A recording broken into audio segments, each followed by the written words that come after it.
Thank you, Mr. Chairman, and thank you, Secretary Becerra. Thank you for being here today. I appreciate you coming before the committee.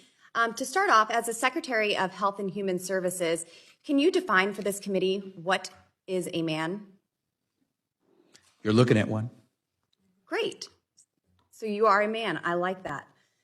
Can you tell me, can men get pregnant? Unless you know something I don't, I think the answer is pretty obvious. What is that answer, sir? I'm asking you, is there something you know that I don't know that would say that a man... Well, I'm asking what you know. Can men get pregnant? I'm not aware of it. Okay. Well, Mr. Secretary, materials coming from your department, you've referred to mothers as birthing persons, replacing that title with... Are mothers not persons? Mothers are persons, but it seems to be more inclusive, like you're trying to include another gender in that. I'm all about inclusion, Congresswoman. There you go. Just as a mother of 4 boys, I'm not necessarily offended at that. I am a person, but it's just unscientific and absurd. How so?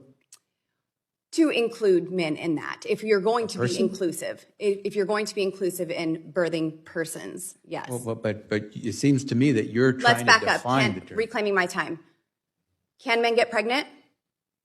So then we don't need to include them in this. Mothers are mothers. Moving forward, Mr. Secretary, I want to read for you from a document from your office, the Office of Population Affairs. It says in here, and I quote, "Gender-affirming care encompasses many facets of healthcare needs and support. It has been shown to increase positive outcomes for transgender and non-binary children." Mr. Secretary, what is a transgender child? A child in America is a child in America, and I hope you and I can love that child just as much as we Can you love our own define what a children. transgender child is? That's a child in America, and it's an American citizen child who needs the services and love just the way any other child does. Mr. Secretary, do you believe that a child is capable of making life-altering decisions to maim themselves?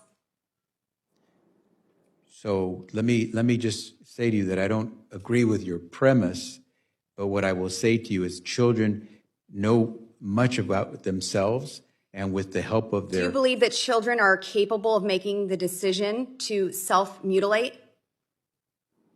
Again, I don't necessarily accept the Well, premise of your Mr. Secretary, question. I mean, you have gender-affirming care for young people.